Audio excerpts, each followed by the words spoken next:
হ্যাঁ, এই জন্য তো আমরা দেশি না, আজ গরিব ভিখারি হয়ে গেল। আমরা এলেই না, আমরাই বিপদ বললাম।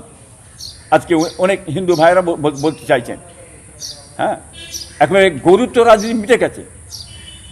বিজেপির গরুর রাজনীতি পশ্চিমবাংলার কেন গোটা ভারত মিটে গেছে। এবারে গরু ছেড়ে দিয়েছে মুসলমানরা, থেকে যে আমাদের দরকার নেই, আমরা গরু খাবো না। হ্যাঁ, গরু যেন আপনার জাতীয় পশু যেন ভারতবর্ষের হয়। গরুর গোশ না এক পিস না অন্য রাষ্ট্রে না যায়। গরুর গোশ যাতে না একটাও কোনো কসাইখানা আছে, যত কসাইখানা আছে গ্রামে গঞ্জে, পিলখানা আছে, সমস্ত জায়গায় যেন বন্ধ হয় কড়াভাবে।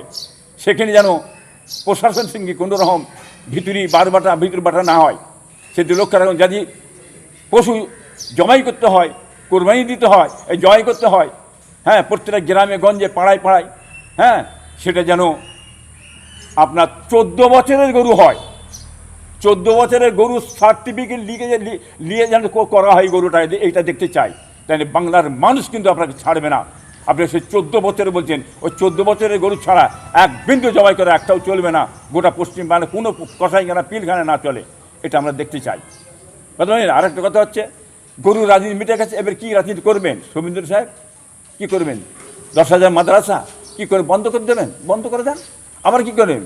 মসজিদ কী করে? মসজিদ বন্ধ করে দেন। কী করে? মাথায় টুপি দিয়ে যাওয়া যাবে না? হ্যাঁ, তাহলে কী পিঁধে যাবে? সেটা বন্ধ করে দেন। আবার কী করবে? বোরকা গায়ে দিয়ে যাওয়া যাবে না?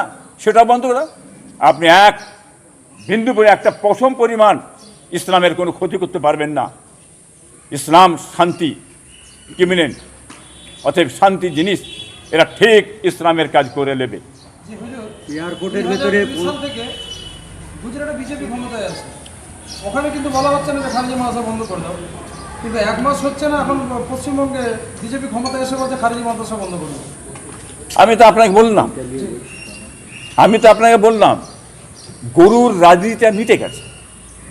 নতুন করে মুসলিমদের কোন জায়গায় ধরে রাজনীতি করব, কি মিলেন করে আবার চালিয়ে নিয়ে যাব। বিভাজন ছাড়া এই বিজেপি বাঁচতে পারবে না, কোনো কাজ করতে পারবে না। এদের বিভাজন গোড়া থেকে তৈরি আছে, ধর্ম নিয়ে বিভাজন ছাড়া। এসব মানে গরুর রাজনীতি মিটে গেছে, এবার ধরবে। আমরা এটা তো চাই না। আমরা চাই পশ্চিমবাংলার মানুষ হিন্দু ধর্ম, মুসলিম, জাতি ধর্ম বড় নির্বিশেষে কর্মকতা, কৃষিকতা, শিক্ষাকতা, হ্যাঁ, শিল্পকতা, উন্নয়ন কোথা, বেকারত্ব বাড়ছে, তারা খাবে কি, এই ব্যবস্থা করার জন্য আমরা বলতে চাইছি।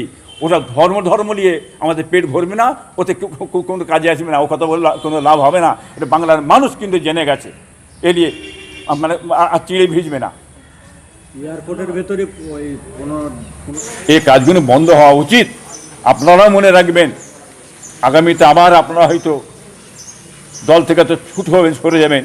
আপনাদের কবলে কিন্তু এইরকম দুর্দশা আবার না হয়, এইটা আমি বলতে চাইছি। বাংলায় বিজেপি সরকার আসার পরে বলা হচ্ছে যে মাদ্রাসায় বন্দে মাতরম গাইতে হবে এবং বাধ্য হবে তারা গাইছে। দেখেন, বন্দে মাতারামটা একটা গান, কি বুঝলেন, যে যার গান গাইতে পারে, যে যার জায়গা। যেমন খ্রিস্টানদের মিশন আছে, তাদের একটা গানের ব্যাপার একটা আলাদা আছে, বুঝলেন। বড় আরো মিশন আছে, তাদের ব্যাপারে আলাদা। মাদ্রাসা মুসলমানদের, সেখানে আমাদের একটা ধর্মীয় কথাবার্তা বলা হয়, কত মিনিট না। অতএব এটা সব জায়গায় যে বলা হবে উচিত নয়। এটাকে নিয়ে এসে মাদ্রাসার উপরই, ধর্মের উপরই চেপিয়ে দেওয়াটা ঠিক উচিত হচ্ছে না, এটাই আমি মনে করি। তারা বুঝতে পারবে না, এর ভিতরি ব্যাপারটা বুঝতে। আমি অত যেতে চাইছি না। আপনারা যেটা বলছেন করুন না আপনার জায়গা, আপনাদের গানটা আপনার জায়গায় থাকুন না। স্কুল কলেজ হচ্ছে করুন না, মাদ্রাসার উপরে চেপিয়ে দিচ্ছেন কেন? মাদ্রাসা প্রতিষ্ঠান একটা আলাদা প্রতিষ্ঠান, স্কুল একটা আলাদা শিক্ষার, দুটোই শিক্ষার প্রতিষ্ঠান, কিন্তু ওটা আপনার রক্ষিত থাকা দরকার। মাদ্রাসার উপর চেপিয়ে দেওয়া ঠিক উচিত হচ্ছে না বলে আমি মনে করি।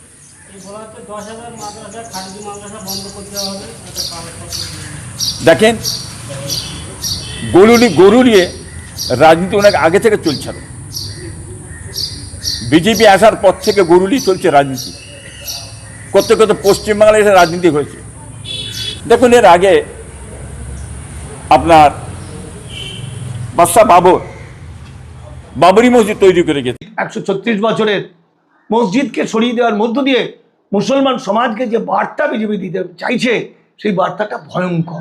এয়ারপোর্টের কাছে মসজিদ বলে আমি বলছি না, যে আতঙ্কটা ধরিয়ে দিয়েছে সেটা শুধু এয়ারপোর্ট নয়, ওটা বাংলায় যত বিখ্যাত মসজিদ আছে সব ঘুরিয়ে দেবে বা মন্দির করে নেবে, মিলিয়ে নেবেন। 100 বছরের একটা সংস্কৃতি, সেই সংস্কৃতিটাকে ধ্বংস হয়ে যাবে চোখের সামনে, এটা মেনে নেওয়া যায় না। মানবিক মানুষ হিসাবে আমি মনে করি এটা মানা যায় না। আমরা আজানের ধ্বনি কি চালু করাতে পেরেছি? আজান, আমি কিন্তু সাধু বাবা নই, আমি কি আমার মতো যে কেউ লোক বলতে পারে যদি চর্চা করে। কি হতো এটা, ওরা আন্তর্জাতিক সীমানা, ভারতবর্ষের নিরাপত্তা, এরকম অনেক গাল গল্প দিচ্ছে। এই গাল গল্প বা এই সত্যি কথাগুলো আগের সরকারগুলো বলেনি, বলে এরা বলছে আমি আইন মেনে চলছি, আইনের বাইরে তো কিছু নয়। এখন করণীয়, মুসলিম ভাইরা একত্রিত হও, বসো, আলোচনা করো, গণতান্ত্রিক পদ্ধতিতে সংবিধানকে, যতক্ষণ পর্যন্ত সংবিধান আছে ততক্ষণ পর্যন্ত সংবিধানকে ভালো করে পড়াশোনা করে সেইভাবে এগিয়ে যাও। কোনো মারামারি খুন খারাপি করে নিজের পরিবারটাকে ধ্বংস করো না। আমি আইনি বিষয় দেখছি, আমি ভারতের সংবিধান মানি, তাই তো, বাবা সাহেব আম্বেদকরের তৈরি একটা সংবিধান, সেই সংবিধানে আছে। আচ্ছা, আমরা ওই বাগড়া মসজিদটা ওখান থেকে সরিয়ে দেওয়ার জন্য আমাদের খুব ব্যথা লাগছে, কষ্ট লাগছে, এটাই স্বাভাবিক, প্রত্যেকের ব্যথা লাগবে। ধর্মস্থানকে একটা সরিয়ে দেওয়া, আমি ধর্ম মানি কি মানি না অ্যানাদার প্রশ্ন, কিন্তু একটা সংস্কৃতি। আমরা জানি যে আমার ভারতবর্ষে যত বৌদ্ধ গুম্ফা ছিল, বৌদ্ধ মন্দির ছিল, পুরীর মন্দির থেকে আরম্ভ করে সাউথের শবরীমালা থেকে যত মন্দির সমস্ত ছিল বৌদ্ধদের। সেটা ইসলাম ধর্মাবলম্বী, সেটা ব্রাহ্মণ্যবাদীরা ধ্বংস করে মন্দির বানিয়েছে। সেরকম বাংলা সহ এই যে টিপু সুলতান মসজিদ আমাদের ধর্মতলার, এগুলো সব মন্দির হয়ে যাবে, সব মন্দির হয়ে যাবে, যেটা আমার গবেষণা বলছে। কারণ এটাকে আমরা প্রোটেক্ট করতে পারিনি, 1200 বছরের ইসলাম সংস্কৃতিটাকে আমরা প্রোটেক্ট করিনি। আমরা ধান্দাবাজ হয়েছি, আমরা খালি নিজেদের কথাটা ভেবেছি। আমরা দীর্ণ হয়ে গেছি মুসলমানরা, যারা ভেঙে ভেঙে ভেঙে ভেঙে একত্রিত হয়ে গেছে। এখন গল্পটা হচ্ছে যে দেখুন, আমরা এই যে সংবিধান প্রকাশের 78 বছর পরে বা 76 বছর পরে বা 77 বছর পরে বলছে এখন যে 48 সালের 19 জুনের কাগজ না থাকলে নাগরিক নয়। ঠিক একইভাবে আমাদের যা কিছু ঘটছে তাই সংবিধানে আছে। কিভাবে? যেমন এই যে ওয়াকফ সম্পত্তি নিয়ে নিচ্ছে, বিজেপি গুলিয়ে খেয়ে নিয়েছে সংবিধান একদম। কারণ ওইটা ছিল 1923 সালের ব্রিটিশদের আইন, সেই আইনটা তো রয়ে গেছে। যতক্ষণ আইনটা না পরিবর্তন করা যাবে ততক্ষণ আইনটা থেকে যাবে। যেমন গো হত্যা নিষিদ্ধ আমাদের 48 নম্বর আর্টিকেল সংবিধানে। যেমন মুসলমানরা SC ST হতে পারবে না, এটা সংবিধানে। বোঝা গেল কথাটা? ঠিক একইভাবে আজকে যদি ধরুন কংগ্রেস পার্টি সংবিধান মানেনি, একটু নরম ছিল, তারপরে যতগুলো সেন্ট্রালের গভর্নমেন্ট হয়েছে নরম ছিল, মানেনি। পশ্চিমবঙ্গের ক্ষেত্রে CPM ছিল, কংগ্রেস ছিল, মানেনি, তৃণমূল ছিল, মানেনি। তা বলে বিজেপিও মানবে না তা তো হতে পারে না, বিজেপি মানতেই পারে। তার কারণ হলো বিজেপি দেখেছে আইনে আছে, সংবিধানে আছে, সঙ্গে আমার এজেন্ডাও আছে, আমার নীতিগত সিদ্ধান্ত তো মিলে যাচ্ছে। তা তো তাড়াতাড়ি করবে, তো অনেকদিন সময় লাগিয়ে দিয়েছে। ও তো তাও বলছে যে আমরা ট্রান্সফার করবো, অন্য জায়গায় সরিয়ে নিয়ে যান। দেখুন এখানে আইনি জায়গাটা কোথায়? আইনি